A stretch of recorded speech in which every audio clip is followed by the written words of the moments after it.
अस्सलामुअलैकुम वरहमतुल्लाहि वबरकातुहू। मेरे बरादर, आज की गुफ्तगू का टाइटल है रिज़्क़े हलाल के फ़ायदे और रिज़्क़े हराम के नुकसानात। अक्सर लोग शिकायत करते हैं और ये शिकायत ख़ास कर उलमा के पास आती है। कहते हैं मौलाना साहब, बच्चे बड़े बदतमीज़ हैं, कहना नहीं मानते, अपनी मर्ज़ी करते हैं और मुझे भी सुकून की नींद नहीं आती, परेशान रहता हूँ। हालांकि कोई माली परेशानी भी नहीं है, सब कुछ है, गाड़ी है, कारोबार है, घर है, लेकिन ज़हनी सुकून नहीं है। तो मेरे भाई, इसमें सोचने की बात यह है कि पहली बात तो यह है कि आप देखें कि आपका जो रिज़्क़ है वो रिज़्क़ हलाल है। जो आप कमा रखे हैं, बच्चों को खिला रखे हैं, वो कहीं रिश्वत की, सूद की, लूट मार की कमाई तो नहीं है, करप्शन की कमाई तो नहीं है।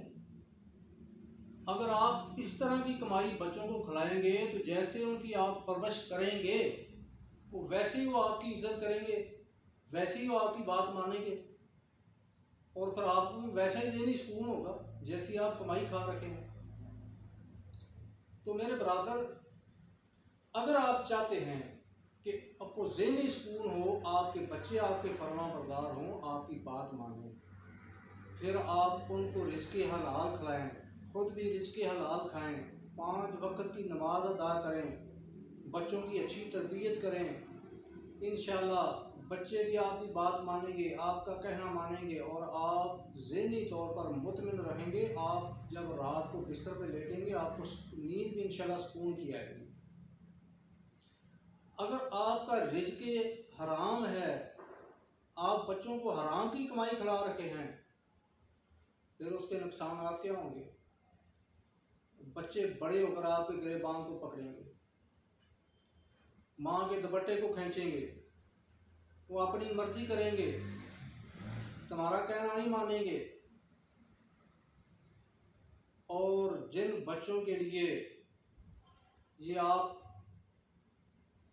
हराम लाल की तमीज़ किए बगैर मेहनत करके हराम की कमाई उनको खिला रहे हो, कल को हो सकता है तुम्हारे मरने के बाद तुम्हारे हक में बख्शिश की दुआ भी ना करें, तुम्हारी कब्र पर भी ना आए।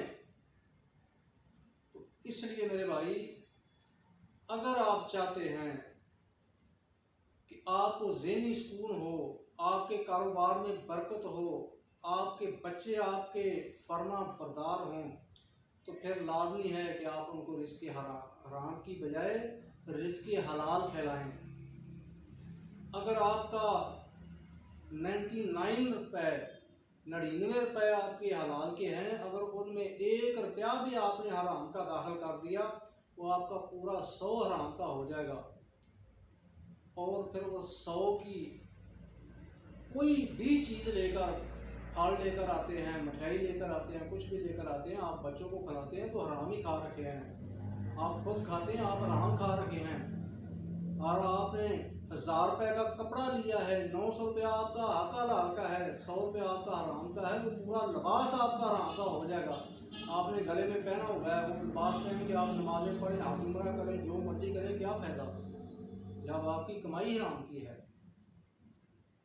तो आज हमारे घरों में बरकतें क्यों ख़त्म हो गई हैं, बेबरकती क्यों आ गई है? जितना मर्जी पैसा आता जाए, पता ही नहीं चलता कहाँ जाता है,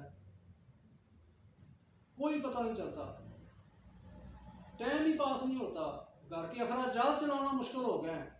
क्या वजह है कि हम हलाल और हराम की तमीज़ को हमने ख़त्म कर दिया है, हमने हलाल और हराम के फ़र्क को ख़त्म कर दिया है।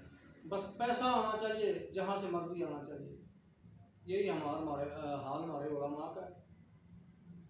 उलमा जो हमारे हैं, मौलवी हजरात, आपको नमाज का दर्स देंगे, रोज़े का दर्स देंगे, हज उम्रे का दर्स देंगे, हर किस्म के आपको मसाइल बताएंगे। कभी आपने किसी मौलवी की ज़बान से ये नहीं सुना होगा कि जनाब मस्जिद में अगर पैसा लेकर आना है तो आपने हक हलाल की कमाई का लेके आना है। अगर आपकी कमाई हलाल की है तो पैसा मस्जिद में या मदरसे में देना है, अगर हराम की कमाई है तो नहीं देना। कभी किसी मौलवी ने पूछा है? कोई 10,000 लेके आ जाए, 50,000 लेके आ जाए, लाख लेके आ जाए, रसीद काट के दे देते।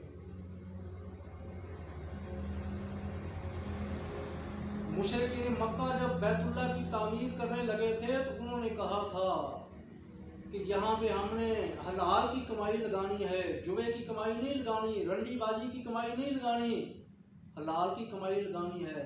और उसकी मिसाल आज भी मौजूद है। वो हकीम जो जगह छोड़ी हुई है, ये उस वक़्त पैसे कम पड़ गए थे जिसकी वजह से उसको बैतुल्ला के साथ शामिल नहीं किया गया, हालांकि बैतुल्ला का हिस्सा है, लेकिन उसकी तामीर नहीं हो सकी। क्यों? कि जो रिज़्क़ हलाल था, हलाल की कमाई थी, वो ख़त्म हो चुकी थी। तो आज ना कोई मौलवी पूछता है, ना कोई पीर पूछता है कि ये कमाई कहाँ से आई है, हलाल की हराम की, बस आनी चाहिए। तो वैसे ही हमारी ज़बानों में असर है, वैसे ही उलमा की बात में असर है, वैसे ही फिर उलमा की बातों को लोग मानते हैं, उसके ऊपर अमल करते हैं। ये तो हाल है हमारा। तो बस मेरे भाई, दो चीज़ें याद रखना, दो चीज़ें, पूरी गुफ्तगू का जो रिजल्ट है ना, खुलासा, वो ये है कि दो चीज़ें याद रखना। रिज़्क़ हलाल खाओगे तो इंशाल्लाह कभी भी ज़िंदगी में परेशान नहीं होगे, ना अपने ज़हनी तौर पर, ना अपनी औलाद के हाथ से। और रिज़्क़ हराम खाओगे फिर परेशानियाँ हैं, फिर बीमारियाँ, परेशानियाँ, मुसीबतें। इंसान नहीं सोचता आज लाख रुपये आया, कल को हो सकता 2 लाख किसी और तरीके से निकल जाए। आज 50,000 रुपये रिश्वत ली है, कल को बच्चा बीमार हो गया, लाख रुपया उसके ऊपर लग गया। ये नहीं सोचता इंसान, ये हो क्या रहा है। बस आने चाहिए, जैसे मर्जी आने चाहिए। तो मेरे भाई, कोशिश करो रिज़्क़ हलाल कमाओ, रिज़्क़ हलाल खाओ, रिज़्क़ हराम से बचो। अस्सलामु अलैकुम वरहमतुल्लाह।